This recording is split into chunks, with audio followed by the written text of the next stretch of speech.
Hatred could be seen in her expressions.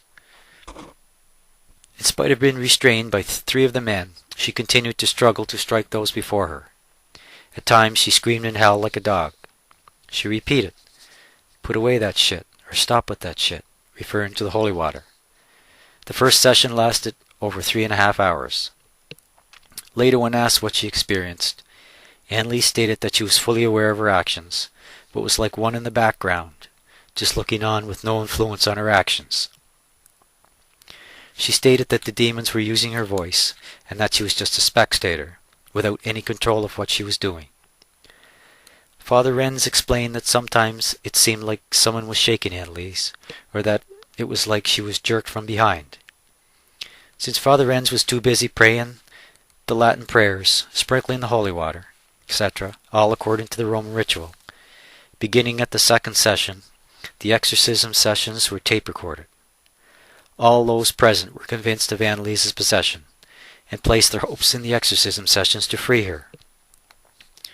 The words of the 67 exorcism sessions over the next 10 months filled 42 audio tapes. The following is a brief excerpt of these tape sessions.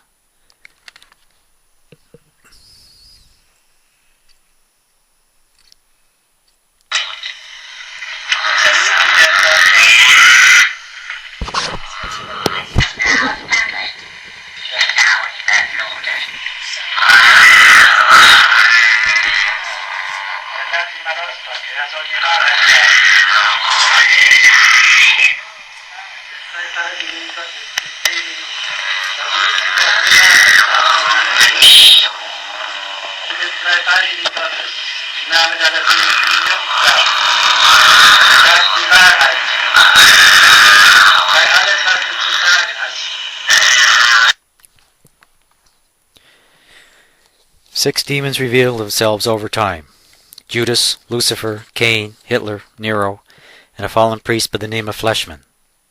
They discussed the goings-on within the church, everyday events, and argued among themselves. According to the words from Anneliese, sometimes Padre Pio, Teresa Neumann, and the German mystic Barbara Wiegand were present. On one occasion, Father Renz brought in 3 unmarked glasses of water. One contained holy water from Lourdes, one from San Damiano, and the other tap water. Upon picking up the San Damiano water, she stated, "Samiano shit water," and only drank the tap water. Anneliese once stated, "I can speak any language, but feel free to speak to me in German." On another occasion, Father Renz, who normally read the Latin prayers from a book, began to speak in Latin without his book. Anneliese immediately corrected him and told him that his Latin was poor. Father Renz and Father Alt were also amazed at Anneliese's responses to questions asked in Dutch and Chinese. Father Renz had been a missionary in China for over 15 years. The demons could be identified by the way they spoke, the tones of their voices, and their expressions. Lucifer stated, "The pretentious one is possessed. I will not let her free. The snotty slut is ours. You must pray much more. This affair will last at least a half a year. She was cursed from the beginning. She was cursed before birth. The other one of that village where the curse took place was an envious woman, that woman from your mother's village." Father Roderick and Father Habegar came for the session of October 6, 1975. Father Habegar was so disturbed by what he witnessed that he asked Father Roderick if the demons could kill Anneliese. On one occasion, Lucifer stated that he would strangle the snot-nose. Outside of the exorcism sessions, the periods of crisis, Anneliese continued to study and appeared to live a normal life. During the exorcism sessions, Anneliese often felt the presence of the Blessed Virgin Mary, various saints, and deceased relatives. On October 13th, the anniversary of Our Lady of Fatima, a change occurred. According to Anneliese, the Blessed Virgin Mary began to communicate to her directly.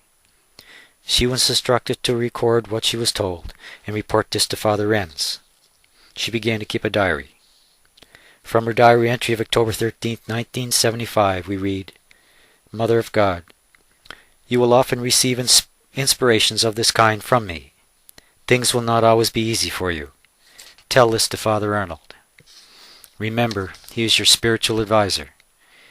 Anneliese described these inspirations or messages as, she does not see or hear, but is given to understand and writes as such.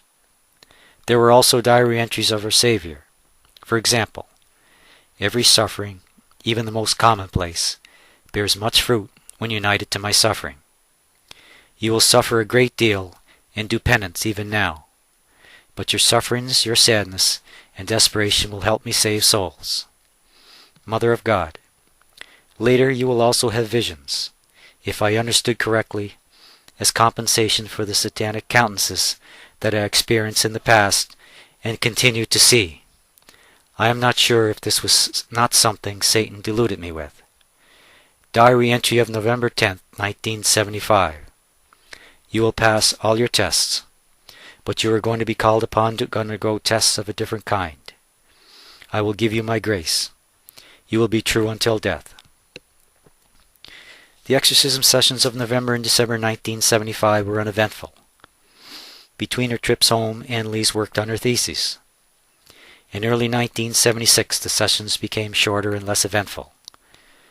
From late February on, the demons had nothing to say. They only made inhumane sounds as Anneliese's body jerked like a rag doll. In March 1976, at the beginning of Lent, Anneliese made a couple of attempts to go home for the weekend, but could not as her body became stiff and she was quite ill. She became so heavy that several men could not lift her into the car. Meanwhile, she was able to work on her thesis.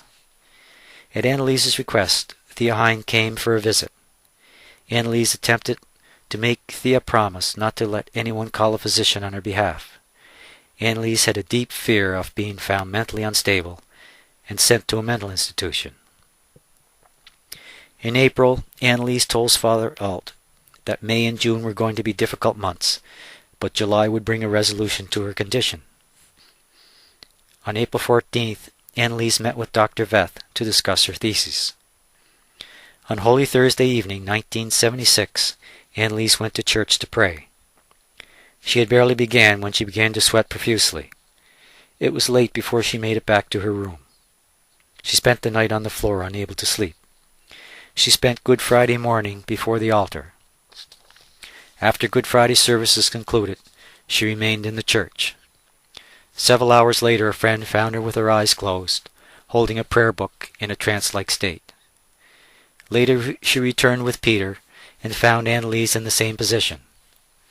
Anneliese didn't respond to Peter's questions, and it was close to midnight before Peter and Anneliese made their way home. Anneliese explained to Peter all that had happened, and how she now had an idea of what Jesus had suffered during his passion. Anneliese's condition worsened. It was agreed, too, that Anneliese stay for a while at Edelben, where Father Alt was pastor. Anneliese could work on her theses, and Father Alt would be close by if needed. At times, Anneliese moaned and screamed for hours. She would not eat